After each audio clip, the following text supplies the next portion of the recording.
এক বনে এক মস্ত বড় হাতি বাস করত। সে একটি নিজস্ব কলা বাগান করে, যেখানে অনেক সুন্দর পাকা কলা হতো, আর সেই কলা হাতি তার বাচ্চাদের নিয়ে খেত এবং সে জীবন ধারণ করত। এভাবেই চলতো। একদিন এক দুষ্টু ভাল্লুক তার বনে আসে এবং কলা গাছ থেকে পেড়ে পাকা কলাগুলো খেয়ে ফেলে এবং বাগানের অন্য কলাগুলো নষ্ট করে ফেলে।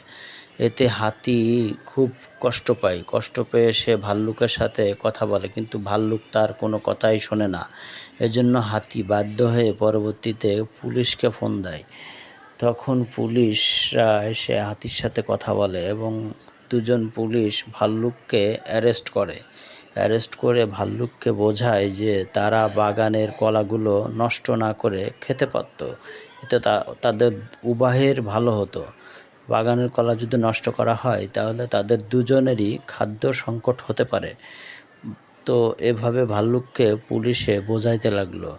ভাল্লুক তার ভুল বুঝতে পারলো এবং সে চিন্তা করলো যে না, আর কখনো এভাবে বাগানের কলাগুলো নষ্ট করবে না, এবং সে হাতির সাথে মিলেমিশে এই বাগানে বাস করবে এবং একই সাথে দুইজনে এই বাগান থেকে কলা খাবে। বন্ধুরা, ভিডিওটি ভালো লাগলে চ্যানেলটি সাবস্ক্রাইব করো।